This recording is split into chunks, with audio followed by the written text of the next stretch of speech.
Baik. Siapa mereka? Innahum fityatun amanu bi rabbihim. Mereka adalah para pemuda yang beriman kepada Tuhan mereka. Bila Allah sebut, itulah yang diangkat di dalam tema utama surah ini, iaitu tema akidah, tema tauhid dan tema keimanan. Sifat bagi para pemuda tu beriman. Benda inilah yang paling penting. Cerita nombor satu, akidah mesti nombor satu, iman mesti nombor satu, kepercayaan mesti nombor satu. Itulah yang ditekankan dalam agama kita, dan tema keimanan, tema tauhid itulah yang Allah nak angkat melalui sifat pemuda yang melarikan diri. Tuan-tuan tahu kan 4 plot dalam surah Al-Kahfi. Nombor 1 ialah plot fitnah pada akidah. Nombor 2, kisah pemilik 2 kebun adalah plot fitnah kepada harta, dunia, material.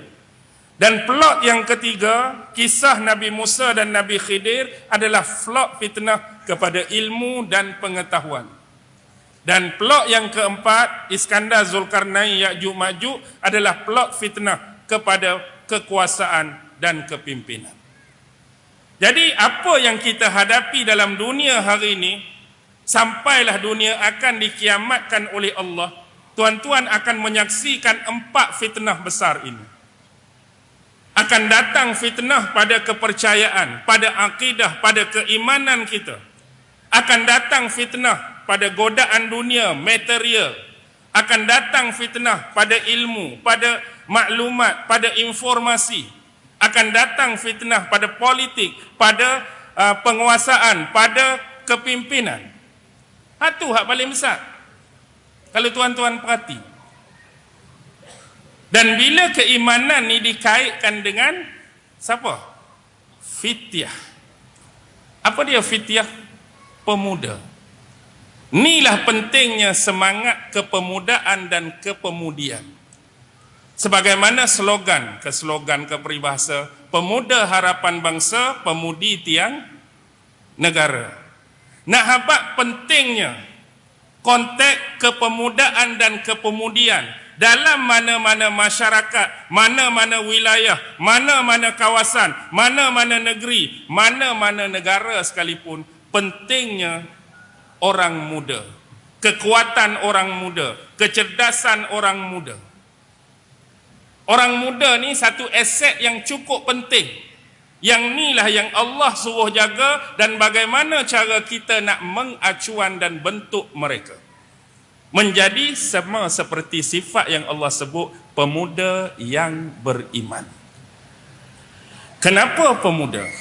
Dalam ayat inna ja'alna ma 'alal ardi zinatan laha linabluwahum ayyuhum ahsanu amala.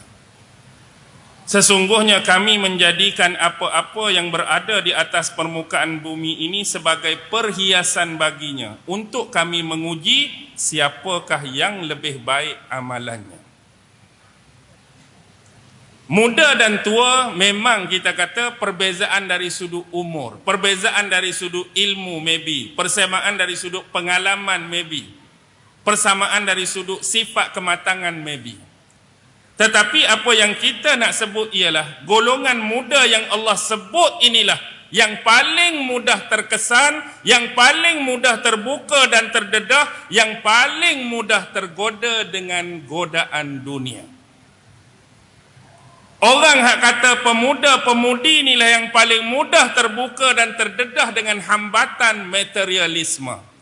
Hak kata pemuda-pemudi inilah yang paling terbuka dan terdedah dengan hambatan dunia. Hak kata hak muda, hak kata hak mudi inilah yang paling sukakan bentuk-bentuk kemasyhuran, populariti, glamour, terkenal, follower tu, follower ni. Hak tua tak ada ke sifat tu? Ada, tapi dengan ilmu mereka, kematangan mereka, usia mereka, dia jadi lain. Tapi hak muda lah yang paling mudah terdedah dengan materialisme ni. hak jenis godaan dunia ni, hak jenis kaya-kaya ni, hak jenis nak harta banyak ni, hak nak pitih bertambung ni, hak nak masyhur, nak dikenali ni, jenis sifat-sifat yang dikehendaki oleh jiwa-jiwa dan perasaan muda-mudi. Tapi tuan-tuan tengok, karakter ini disebutkan oleh Allah. Siapa Ashabul Kahfi?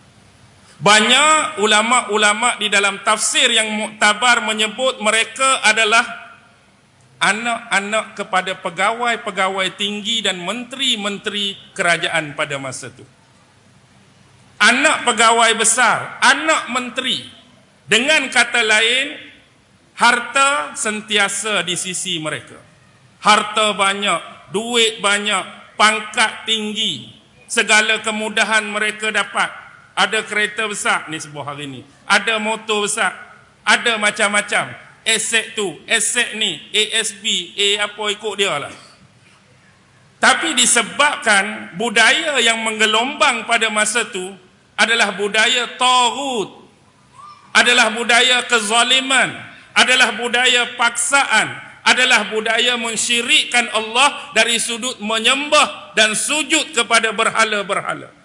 Tak lebih tak kurang mereka menjadikan haiwan korban dan diniatkan korbanan dan sembelihan itu atas nama berhala tadi.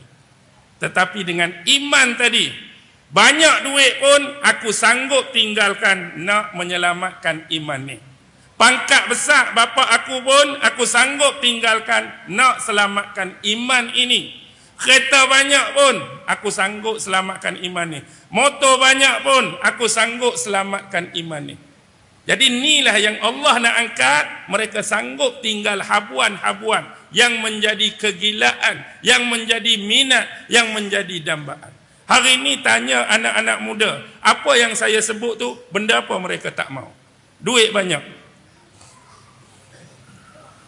Cuba bangun seorang, saya orang muda tapi duit ni tak main lah, tak mau. Duit banyak nak, menjadi kegilaan ramai nak, menjadi pujaan ramai nak, pi sana sini, ketik-ketik, selfie sikit. Baru bubuh sejam, 3.7 juta follower. Hebat sungguh aku ni. Baru sejam. Tu jiwa muda. Tapi tinggal, tak apalah lari. Sebab nak selamatkan imannya. Jadi poin penting ialah apa? Allah nak mengajar kita supaya kita mengacuan dan membentuk inilah generasi pemuda yang sanggup jaga, yang sanggup harungi segala musibah, segala bala, segala bentuk-bentuk ujian ni demi nak menyelamatkan iman. Tuan-tuan, boleh bayang tak kalau seorang anak muda yang diacuankan dengan benda yang sebaliknya?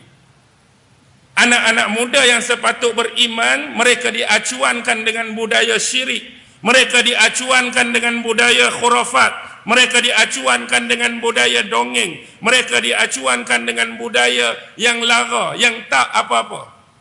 Yang sepatutnya mereka taat mengibadahi Allah, mereka tinggalkan solat, mereka tinggalkan puasa, mereka tinggalkan arahan-arahan, mereka tinggalkan perintah agama dan mereka ramai-ramai bangkit melakukan perkara yang menjadi larangan Allah. Cuba tuan-tuan fikir satu masa, generasi yang berada di atas, yang mungkin sekarang memegang tampuk kepimpinan, tampuk pemerintahan. Satu masa mereka akan berumur, satu masa mereka akan tua, satu mereka akan lelah, sampai masa mereka akan pencin, sampai masa mereka akan tak larat. Siapa yang akan mengisi barisan-barisan itu? Anak-anak muda, generasi-generasi yang dibentuk mengikut acuan dan bekas dia. Cuba tuan-tuan bayang, acuan tadi yang diangkat jadi pemimpin, acuan tadi yang diangkat untuk memerintah kita. Yang terdedah dengan budaya syirik, yang terdedah dengan budaya khurafat, yang terdedah dengan budaya dongeng, yang tinggalkan ajaran agama, yang buat apa yang agama larang. Kalau itulah training pada mereka, kalau itulah ilmu yang diberi pada mereka, kalau itulah pengalaman hidup yang ada pada mereka, itu jugalah yang mereka akan kongsi dan deliverykan pada orang-orang di bawahan. Tuan-tuan nampak tak kesannya? Jadi kalaulah pemuda tu sudah dibentuk dengan iman, dengan syariat, kalau mereka ni naik, hak itulah akan kongsi dan deliver apa yang ada pada mereka. Kita tak perlu tuduh siapa-siapa, hujung siapa-siapa, perhatikanlah apa yang sedang berlaku. Itulah dia punya sifir. Kalau ini naik, itulah dia akan kongsi, itulah dia akan deliver. Dan kalau sebaliknya itu yang naik, itulah yang dia akan kongsi,